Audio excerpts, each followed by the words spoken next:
You are tasting the queen's dinner. Your fingers tremble as you lift the silver spoon to your lips. The lamb is prepared in the Persian style, saffron, pomegranate, honey, but you cannot smell the spices anymore.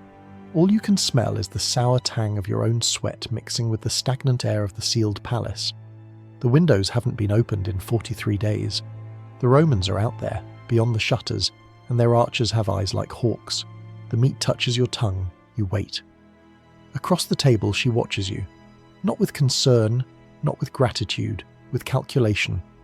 Her face is painted, white lead, coal, carmine. But beneath the mask you can see the purple shadows, the tightness around her mouth. She hasn't slept in days. Neither of you. You swallow. The lamb slides down your throat like a living thing. 20 seconds, 30. The longest minute of your life stretches like molten glass. Your pulse hammers in your ears, but there's another rhythm beneath it. The distant boom of Octavian siege drums. They never stop. Day and night, for weeks now. That relentless percussion. A psychological weapon. A countdown to extinction. Your stomach doesn't cramp. Your vision doesn't blur. You nod. She begins to eat. But you know, both of you know, this is merely postponing the inevitable. The palace smells wrong. The great cisterns that once fed Alexandria with Nile water now hold only stagnant pools, breeding grounds for disease. You can taste it in everything, that flat metallic tang of desperation. The blockade is complete. No food enters the city, no messages leave. You are trapped in the most beautiful cage ever constructed, waiting for the bars to crush inward. She sets down her spoon and stares at the shuttered window. In the lamplight, her hands are shaking. This is the story you've never been told. Not the seductress in the carpet, not the pearl dissolved in wine. Not the romantic suicide with the asp. A lie so beautiful that 20 centuries couldn't resist it. This is the story of a woman who turned her intellect into a weapon when all other weapons failed. A woman who didn't surrender to madness when the noose tightened. She engineered her exit with the same cold precision she once used to command navies and manipulate empires. This wasn't tragedy. This was strategy. The woman dying in that besieged palace in August of 30 BCE was running the most horrifying experiment in recorded history. And to understand it, we need to go back to the beginning. She was 9 years old when she watched her father buy back his throne. Ptolemy XII, they called him the flute player because he was better at music than monarchy, had been driven from Egypt by his own people. Little Cleopatra, already fluent in 9 languages, stood in a Roman villa while her father debased himself before pompous senators, promising gold he didn't have for legions, he desperately needed. She learned 3 lessons that day. Rome could be bought, but never trusted. Power without money was performance, and survival required calculation, not sentiment. The child who returned to Alexandria in 55 BCE was not the same girl who'd left. She'd seen the mechanism of empire up close, the favours traded, the bribes handed over, the casual contempt with which Rome crushed client kings. She'd watched her father grovel and understood. Dignity was a luxury for the strong. By 18 she was queen.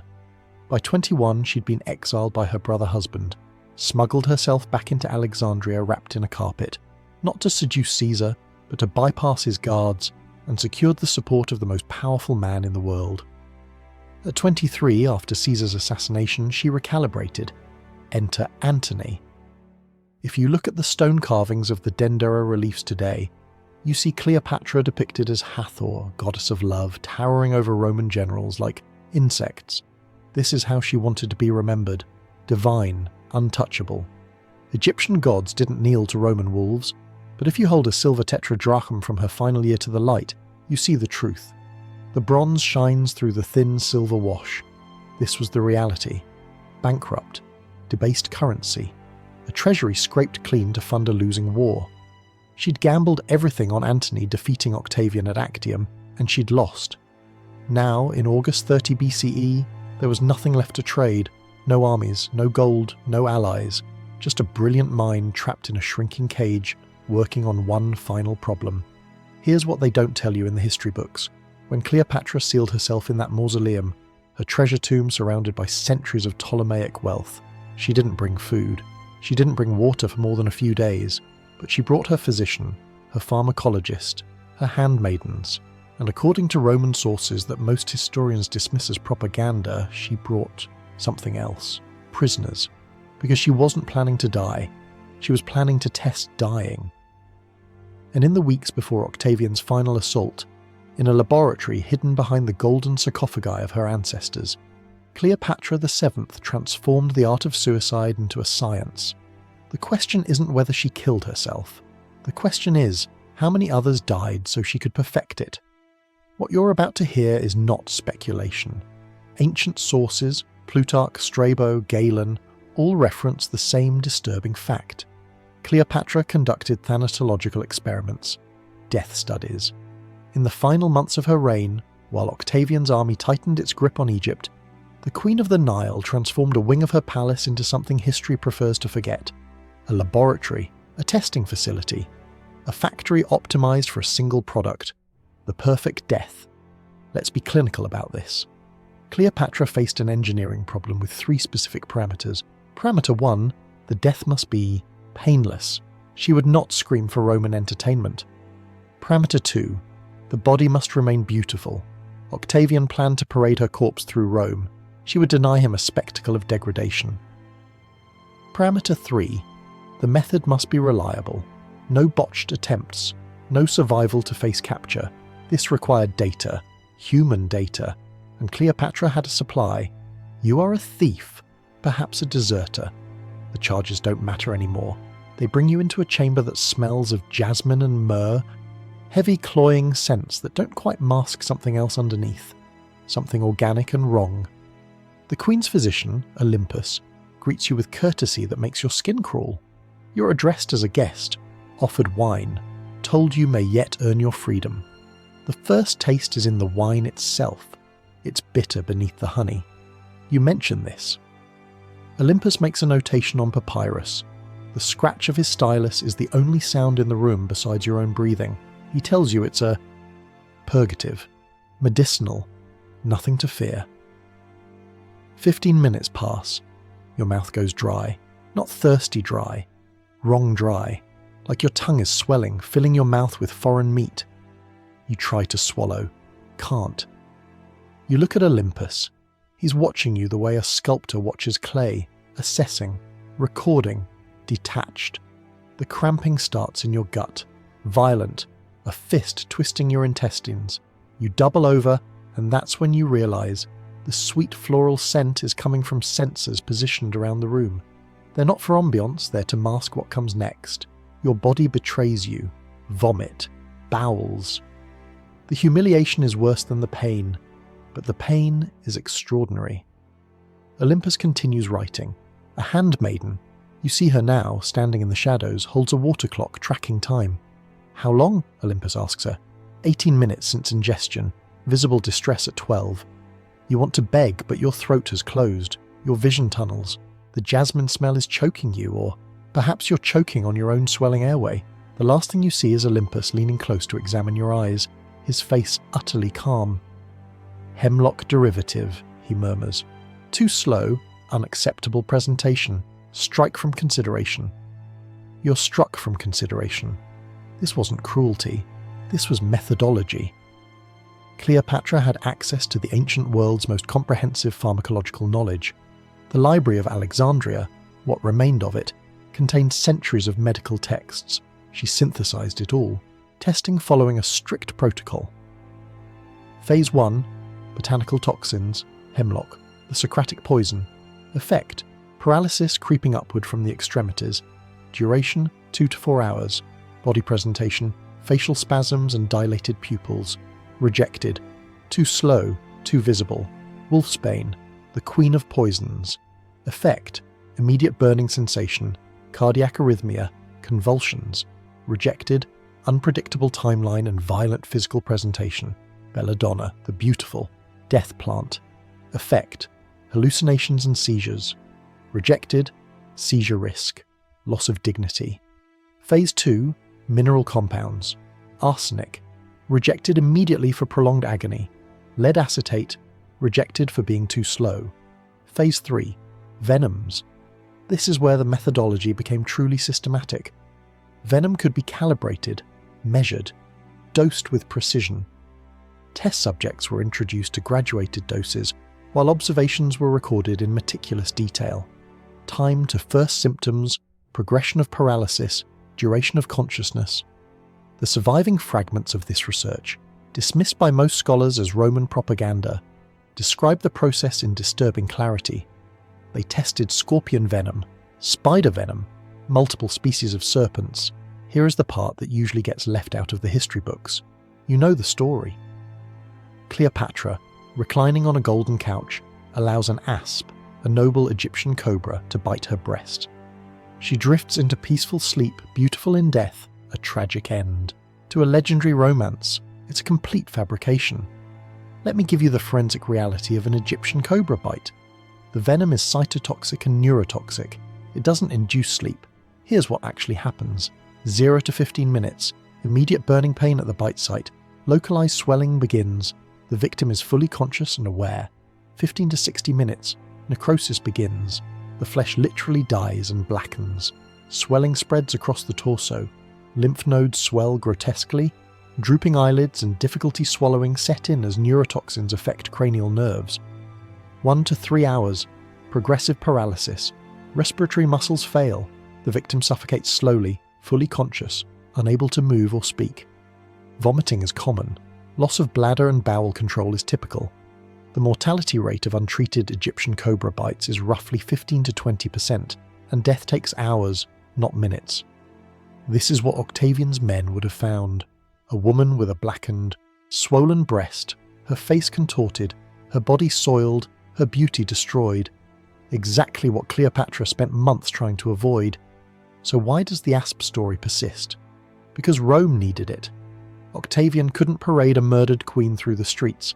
That makes him a tyrant.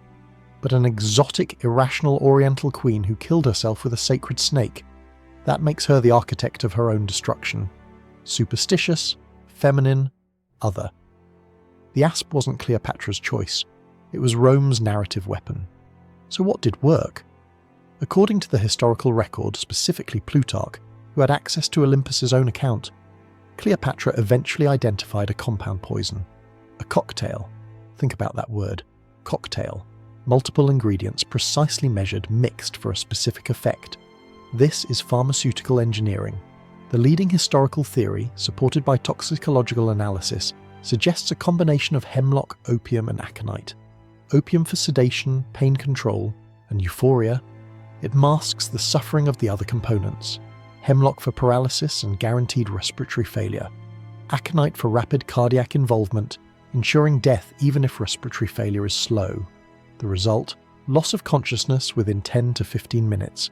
Death within 30. Minimal physical distress. The body remains composed, peaceful. No visible trauma beyond the pallor of death. This is what the testing was designed to discover. Not a single poison, but a system. In the ruins of the Serapeum, Alexandria's secondary library, archaeologists found fragments of medical texts dated to the Ptolemaic period. One fragment contains a list. Hemlock, duration excessive, visible presentation poor, wolfsbane, unreliable. Cobra, tissue damage unacceptable. Mixture of poppy and hemlock, promising, requires further titration. The handwriting analysis suggests a court physician. The dating places it in the final years of Cleopatra's reign. Look at the marble bust, known as the Vatican Cleopatra. This is not a woman who left anything to chance. The hooked nose, the deep lines between her brows, these suggest decades of calculation strategy, sleepless nights solving impossible problems. This is the face of someone who would spend her final months perfecting an equation where the variables were measured in human lives and the solution was her own death. By the time Octavian's forces breached the outer walls of Alexandria, Cleopatra had her answer. She knew exactly how she was going to die. But she didn't know that in the mausoleum where she'd barricaded herself with her treasure and her handmaidens, she was about to face something worse than poison, worse than capture, worse than any death she had engineered. She was about to watch the man she'd gambled everything on, Mark Antony, bleed out in her arms after botching his own suicide. And she was going to have to pull his dying body up the side of a building with ropes. The laboratory of death was about to become a slaughterhouse, and she would be drenched in it. The Battle of Alexandria lasted less than an hour. Octavian's legions swept through the city's defences like a scythe through wheat. Mark Antony, once the greatest general in Rome, conqueror of Parthia, triumvir of the Republic, watched his cavalry defect to the enemy without firing a shot. His infantry followed minutes later. By noon, it was over. A messenger reached Antony with false intelligence. Cleopatra was dead. Suicide. The message was likely a panicked rumour, perhaps deliberate misinformation from Octavian's agents. It doesn't matter. Antony believed it. He ordered his servant Eros to kill him. The old Roman way, a clean sword thrust.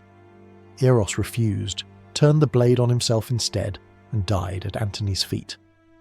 Antony was alone. 1:15 p.m. The attempt. Marcus Antonius, 53 years old, veteran of 100 battles, took his gladius in both hands. The proper method was a thrust to the heart, angled upward beneath the ribs, instant death. Officers practiced the technique. It was considered honourable, dignified. Antony missed.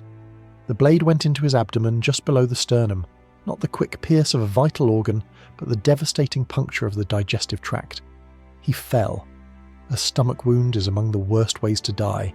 The blade opens the intestines, releasing digestive acids and bacteria into the peritoneal cavity. Sepsis begins immediately. The pain is extraordinary. Acidic contents burning raw tissue, the body's own chemistry becoming poison. Antony did not die. He lay on the floor of his chamber, the sword still partially embedded, and screamed for someone to finish it. His household staff had fled. The palace was empty except for dying men and the distant roar of Roman victory chants. 2 p.m. The message. A breathless servant reached the mausoleum where Cleopatra had barricaded herself. Antony was alive, dying but alive, begging to see her. She could not go to him. The doors were sealed from the inside, barred with timbers, the mechanisms destroyed. The mausoleum was designed to keep looters out, but now it kept her in. Stone walls 40 feet high, narrow windows near the top for ventilation, too small for a human body, but wide enough for ropes. 2:30 p.m. The arrival.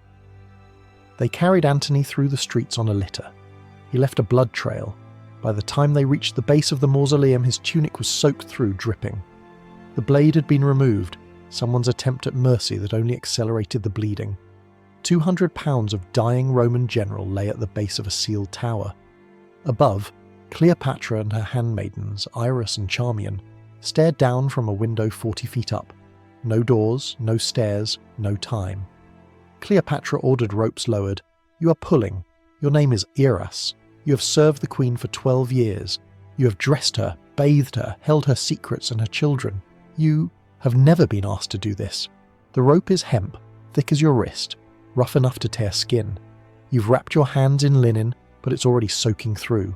The three of you, Charmian, the queen herself, are braced against the stone sill of the window, feeding the rope down to where Antony has been tied into a makeshift harness. The rope goes taut. The weight is impossible. You feel your shoulders protest, your back spasm. This is not women's work. This is not anyone's work. This is desperate physics, muscle and leverage against impossible mass. Antony groans below. The sound carries up the stone walls, echoes in the chamber. He's conscious, aware. Every movement tears at his wound. You pull harder, 1 foot, 2 feet. The rope slides through your hands despite the linen wrapping. You feel the friction heat, the fibres cutting through fabric to skin. Your palms are bleeding. You don't stop. Charmian is crying. The queen is not. Her face is set, teeth bared, the face of someone who has run out of choices. She pulls hand over hand, mechanical, relentless. 10 feet up, 15. The blood starts. It runs down the rope, warm, slick. Your grip falters, and you nearly lose him. The rope jerks. You hear Antony scream, the sound of a man being torn apart from the inside. You grip tighter, feel the rope slide and burn, adjust your stance. Pull. 20 feet. 25. Below, in the streets, you hear them. Romans. Octavian's men flooding into the plaza around the mausoleum. They see what's happening. Some are laughing. Others stand silent, watching this grotesque puppet show. You're hauling a dying legend up a building while his executioners watch. 30 feet. The queen leans out too far, nearly goes over. You grab her with one hand, holding the rope with the other, screaming at her to stay back. She ignores you, reaching down for him. 35 feet. Your world contracts to this: the rope in, your hands, the burn in your muscles, the slippery friction of blood on hemp. Your hands aren't hands anymore, they're claws. Raw meat wrapped around fibre. You think you can see bone through the split skin on your right palm. Pull. 40 feet. His hands appear at the window ledge. Not hands, red gloves dripping. He tries to grip the stone. Can't. The Queen grabs his wrists, his forearms, trying to drag him up and in. He's too heavy. She's screaming his name. He's screaming wordlessly. Just sound, the noise an animal makes when the trap closes. You and Charmian grab whatever you can. His shoulders, his armor straps, his hair. You pull with everything left. The three of you, teeth gritted, backs arched, hauling 200 pounds of armoured, bleeding man over a stone windowsill 40 feet above the ground. He comes over the edge, collapses. The impact shakes the floor. His armour clangs against stone.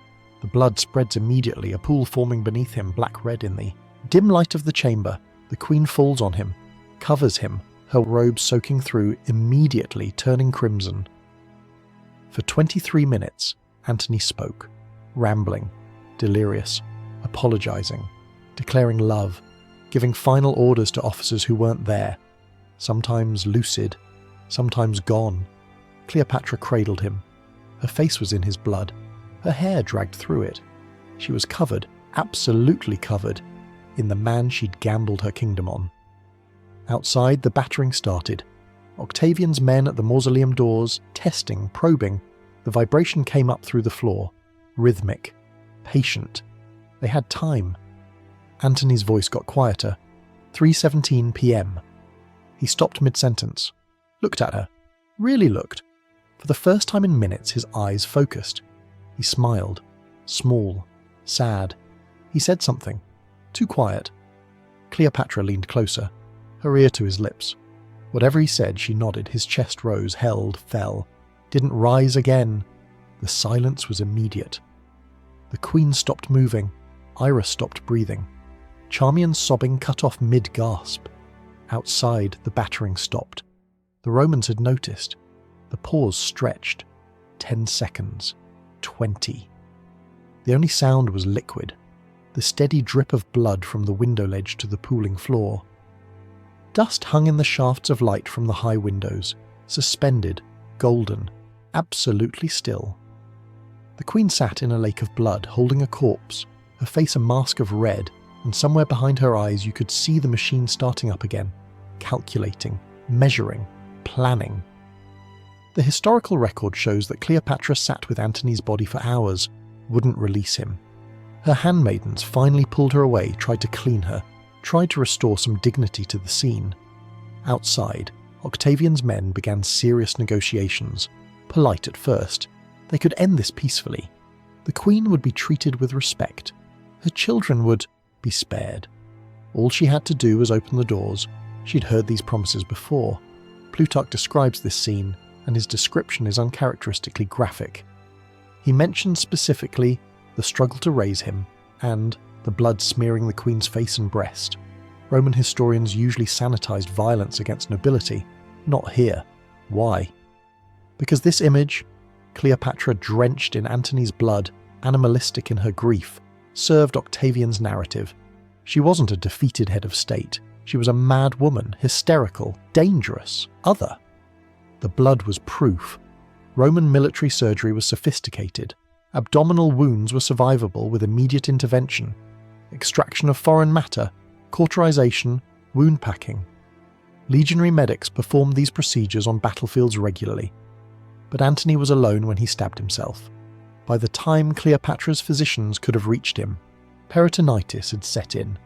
The infection was systemic, even if they'd had him in. The mausoleum from the start, the contamination was too extensive. The sword that missed his heart killed him anyway. Slowly. As night fell on August 1st, Cleopatra sat in a stone room with a dead lover and 2 terrified handmaidens, while the most powerful army on earth camped outside her door. She had no leverage, no army, no escape route.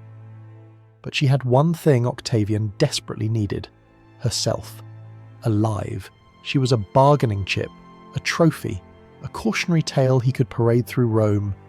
Dead, she was a martyr, a symbol, a ghost that would haunt his legitimacy forever. So she opened negotiations, stalled, bargained, sent messages back and forth, played for time, because in the corner of that blood-soaked chamber, in a cedar chest beside the sarcophagi of her ancestors, was the solution she'd spent months perfecting. The compound, the mixture, the equation solved in human trials, the perfect death. Octavian thought he was negotiating surrender. Cleopatra was negotiating her exit. And she would do it on her own terms, with the precision and control that had defined her entire life, in a final act of autonomy that Rome could never touch. The laboratory was about to deliver its final result. You are a legionary of the 6th Ferrata. Your name doesn't matter.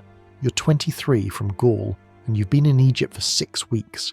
Today, August 12th, 30 BCE, you've been ordered into the mausoleum with 3 other men. Your job? Secure the treasury, prepare the bodies. The smell hits you first when the doors finally open. Enclosed stone, human waste, old blood, and something else. Sweet, floral, wrong. Like someone tried to perfume a butcher's shop. The queen is on a golden couch. She wears full regalia, the double crown, the ceremonial collar, her face painted. She looks composed, peaceful, regal, except her lips are blue-grey. Her 2 handmaidens are on the floor. One, Iras, is curled on her side near the couch as if she fell asleep. The other, Charmian, is slumped against the wall, her head tilted at an unnatural angle, a golden diadem askew in her hair. Your Optio orders you to check for weapons. You approach the queen's body. Her skin is cool, waxy. You lift her arm to check beneath the couch. It's stiff, locked. Rigor mortis already setting in. You notice her fingernails are blue at the beds. There's no snake, no bite marks visible, no blood, no struggle, just 3 dead women in a sealed room. Your Optio is already cataloguing the treasure.